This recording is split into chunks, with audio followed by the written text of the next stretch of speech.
Ramesh, fantastic to have you back on ET Now. Thank you for joining us. I want to first, get about your market assessment before we get into specifics. If I look at the screen, it just reminds me of a replay of August 2015, when China was the problem and the China volatility had hit just about every asset class. You're right. Good morning to Aisha, Neeraj, and Nikunj, all three of you. Thanks. Happy New Year to all of you. Thank you.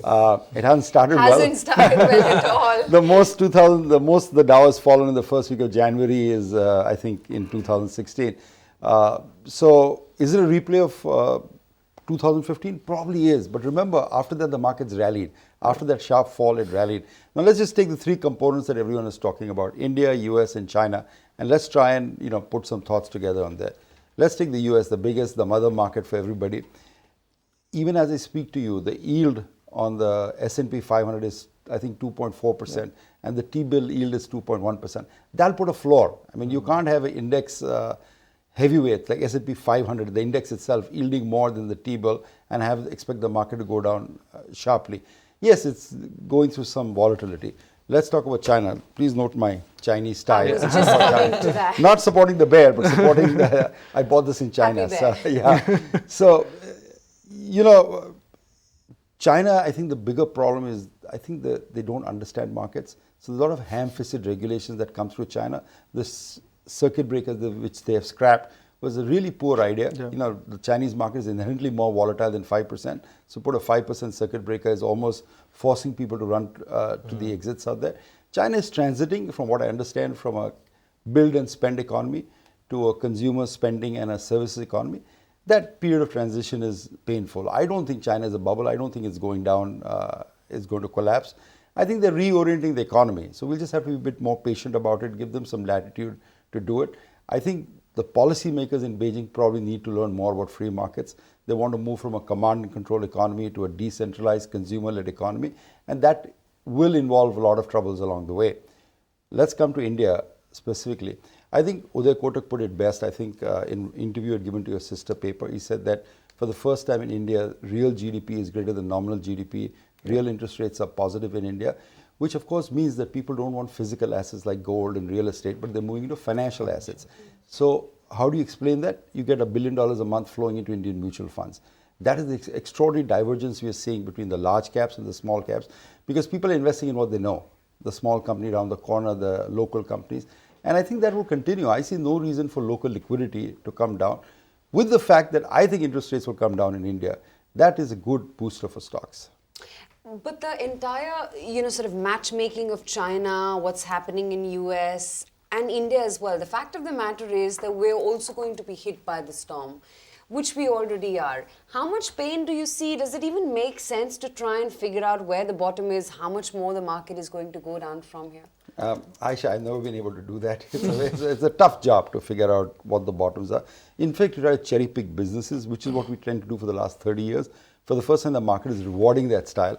It is rewarding, it's a stock pickers market, as everyone ad nauseum have come and told you on the channel. And it's truly been that. You could have bought large caps like Maruti, you could have bought IPO like Indigo, or you could have any number of small caps, and you made a very decent amount of money over the last couple of years. And I think that will continue. I mean, I'm far be from me to suggest what the aggregates are going to be. But I think broadly, with interest rates coming down in India, when reforms progressing, and oil, that huge benefit that we're getting, as opposed to in America, for example, which they benefit from oil, but they have an energy complex out there, which is hurting right now. A lot of the Dow stocks are energy, like Exxon, Mobil. They get hurt by oil prices going down. So I think India is actually going to be in a sweet spot. Someone said among the BRICS, India will walk alone, and I hope that's true. Well, but this transition phase that you're talking about, the Chinese economy, that's going to take some time. It's 10, 15 years long story. Do you see a contagion effect? Because each time China falls, the world also gets shaken up. So, I mean, will we continue to see this kind of volatility throughout at least this year? Markets will price it very easily. I mean, let me just give you a couple of historical examples, Aisha. 1987, you all are too young to remember that, but the Dow fell 27% in a single trading session. In 6 months, it had recovered everything. 2001, when after September 2001, the attack happened, it took maybe 2-3 months for the markets to recover. Then you come to the recent French attack, when we had this terrorist attack in France. Yes. That day, the CAC Quran closed in the positive territory. So markets are very, very resilient. The one thing they're not resilient to is interest rates. So here to me is the biggest question of 2016. What will the Fed do? If they, Stanley Fischer, the vice chairman, has suggested that the Fed will raise interest rates 4 more times in 2016. So another 100 bips will be raised. I don't think the market is ready for that. I don't think global markets are ready for that. This volatility that you're seeing is based on Fed raising rates. 2014 and 15 were among the lowest volatile years for the Dow. 2016, because Fed has raised rates, tends to be very, very volatile. So the markets can almost handle everything else. China slowing down, commodities slowing down, oil falling, everything. But interest rates are anti-gravity. So if interest rates rises in the US, then emerging markets won't look that hot. Investing in equities won't look so hot. But the good news, if there is good news, is that India, they're coming down. So actually there's reason to be hopeful about our local market. But if, so Ramesh, actually just a follow-up before I come to my next question. If there is a hike in March, but followed by a dovish commentary for the rest of the calendar from the Fed, would you take it as a bullish sign or as a bearish sign? I'm just looking for the dovish commentary. After seeing this recent hike, Neeraj, Right. I realized that the world is still not ready for 4 interest rate hikes. So depending on how they do it, I think Janet Yellen would probably be more dovish. I don't believe that they will actually go through with 4 rate hikes. I don't think the world is ready. If they do, I think there will be money fleeing equities. Actually, a lot of people saying that March may not happen as well. Let's just hope that it turns out to be that way. But just one quick question, we'll get to your themes as well. For the first time in the last 9 or 12 odd months, and correct me if I'm wrong, we are now hearing comments that when you're talking about buying distress, there is distress in the large cap space. Until now, the distress was spoken about in the mid cap space. Now you have distress in the large cap space, PSU banks, L&Ts, BHELs of the world. Is this typically a sign of we reaching a bit of a bottom, or there is more to this, and because of the global factors, let's not try to time the bottom right now? I mean, markets rewarding stock picking for the first time in 30 years is actually rewarding good stock picking. You made money in large caps, as I pointed out. In Maruti, you made money. There in was IPOs, select you few. made money. Now there are a lot of opportunities in the large cap space. Yeah, and You I go would out look and at do them. that. And I would look at them. I think the answer in the last year is always to be, or in any market, is find great businesses at compelling valuations, and you'll end up making money. I think the overhang on the stock is the foreigners selling, which may continue. But if you're finding bargains in the Larsens or the Bayers of the world, by all means, I would look at them. I'm going to ask you a simple question, and maybe this is just for the benefit of millions of our viewers and for some of your followers. According to you, the bull market is not over.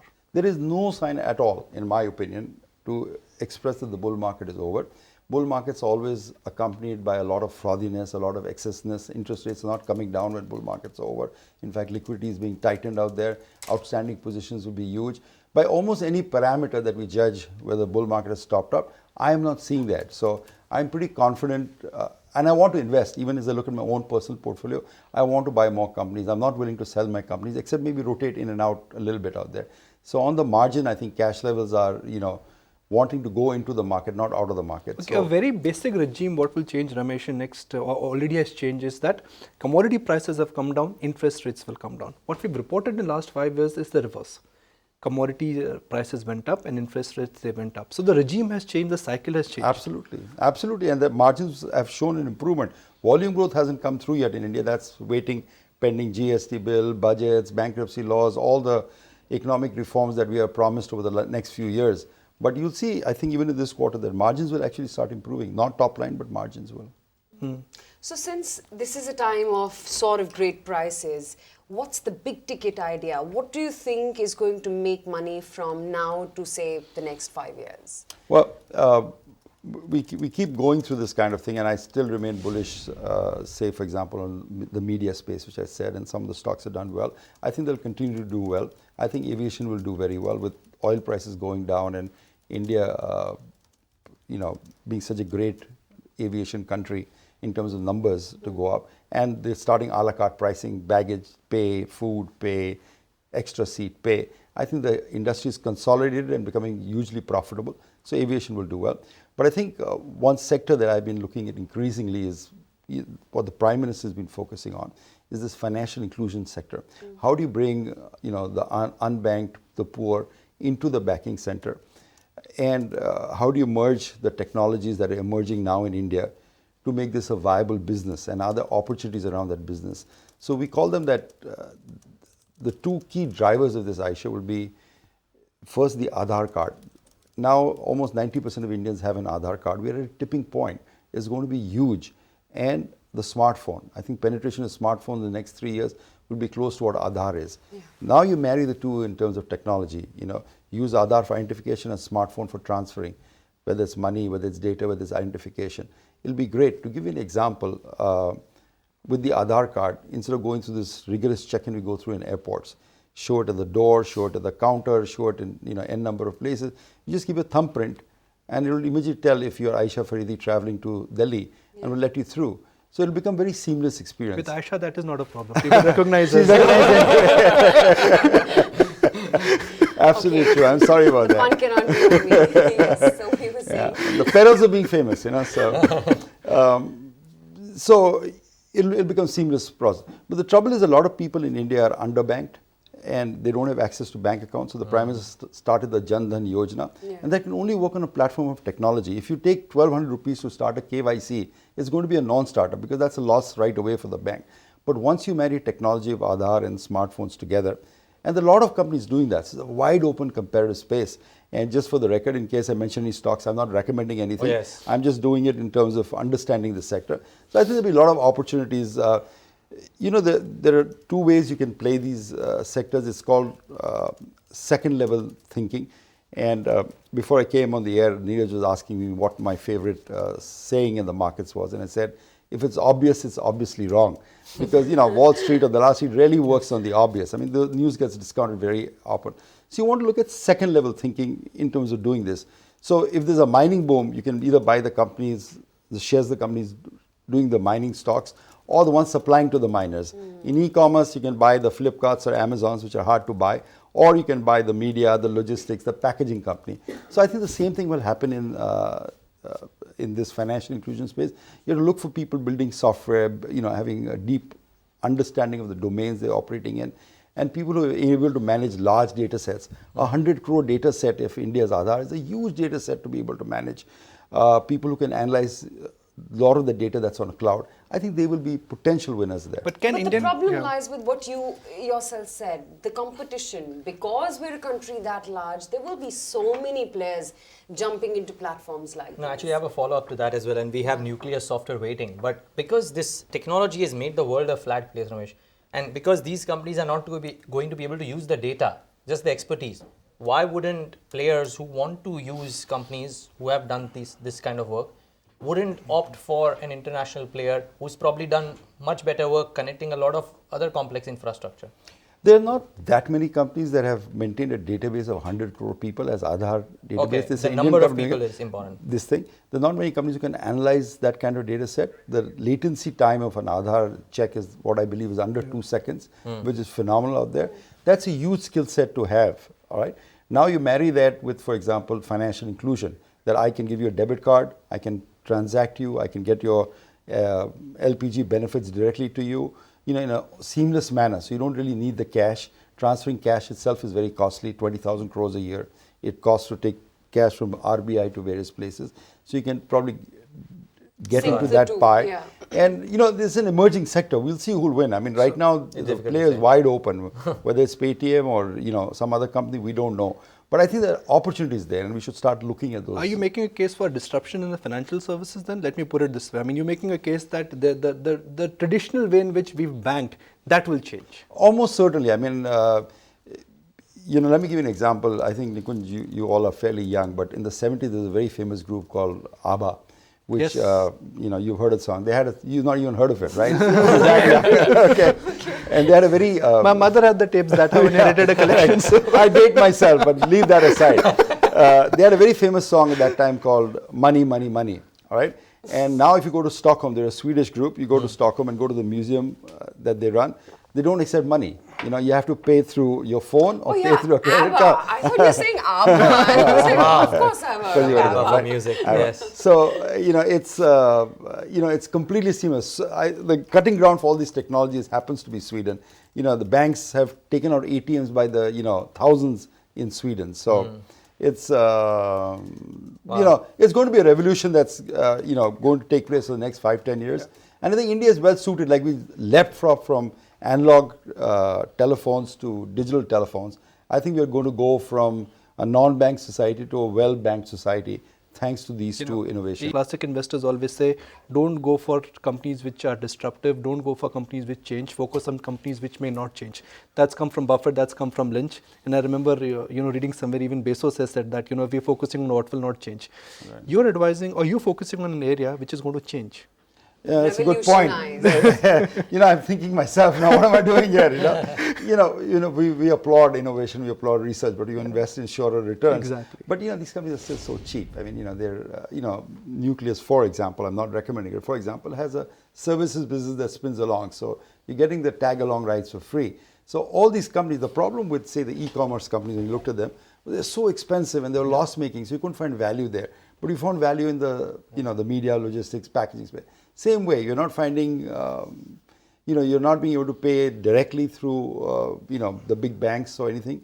But all these companies, because market is not recognizing the potential for these, they're still, very, very modestly priced. So you're not paying any great premium for them. So typically when you invest, how much do you allocate to these themes? How much of your total portfolio goes to some of these so-called new themes? I'm very unscientific about it. Okay. I wake up this morning and what I get.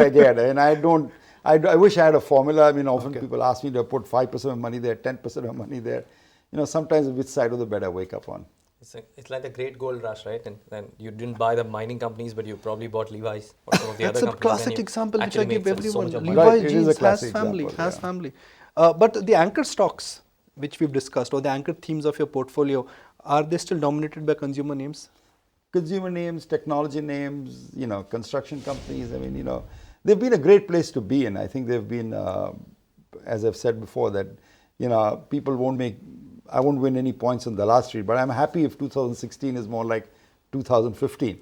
We weathered a lot of stuff in 2015, Greek crisis, Fed raising rates, whatever, but great stocks give you great returns, and I'm hoping 2016 will do a bit of that. Yeah, actually, probably a lot of people are doing that, right? As long as the main market stays stable, doesn't fall too much, the ancillary bull market There's goes always on. a bull market My somewhere. only worry this time is that... That's my thought. I know, that's why I looked at you when I said it. My only worry this time is that 2014-15 have been years of unusual volatility. So we've seen Fed, we've seen Greece, we've seen China. Global VIX never went north of 20. Right, correct, exactly. The very low volatility for the Dow basically at that time. The minute Fed started spike rates, volatility is increased. We're getting back to the normal volatility. That's what we think is the end of the world. But that's been the volatility historically associated with stock markets, which was absent in 2014-15. Well, let's just hope 2016 is a better year than 2015. Ramesh, when it comes to disruption, if I look at some of the recent IPO success stories, Indigo, a great business. SM Kelkar, again, a great business. We talk of Dr. Pathlab, again, a great business. So it looks like markets are really valuing some of these niche and great businesses. I think so, which is the function of the market. I mean, the function is to spot great businesses, provide them risk capital, and, make compounded wealth in these stocks. So that is the function of the market. And my point is that people who bemoan about 2015 probably have not done their complete homework. The market has rewarded great businesses, whether they're large caps, whether they're IPOs, whether they're small caps. So we are happy in this kind of market. As Neeraj says, as long as it doesn't tank, the market moves in this range that is established, we're fine with that. What would you not touch? I rather than name specific sectors like banks and all, which I actually don't touch. You don't buy banks? I've never bought a bank. Even private banks? Not any significant position. Let me put the NBFCs, yes, but I've missed out all the great private sector banks, but then I've not been murdered by the public sector banks. So I'm okay with that. So I'm always looking for value. I'm happy to look at commodity stocks because they've fallen so much if they offer value. So I'm not averse, agnostic to any sector in particular, not even banks, as a matter of fact. The one thing I don't like is, companies that goose up their earnings or, make up financial statements, so which there are plenty in India. So, those are the ones that I just will not look at no matter what the storyline they're selling in a PR agency is. But otherwise, businesses should be looked at. I think the trick is always to find, businesses that are cheap, and, buy them. So whether it's commodities, technology, or financial inclusion, I'm happy to look at all these sectors. So what is Ramesh Damani, the voracious reader, reading nowadays? I read a lot. I think I always define, what Charlie Munger said, he's a book with two legs. I like to read that much. But off late, Aisha, as we move to this digitization, the internet is giving us a lot of opportunities that the physical book may not give us. And two sites that I've been very, very fond of, which what they do is from almost all aspects of life, whether it's art, beauty, politics, business, religion, they curate the best articles in the world and put it there. These sites are practically free.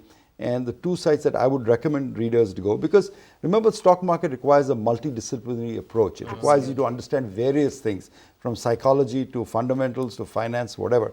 So the two best sites I found, which are practically free actually, one is called Thewbrowser.com, and the other one is longform.org.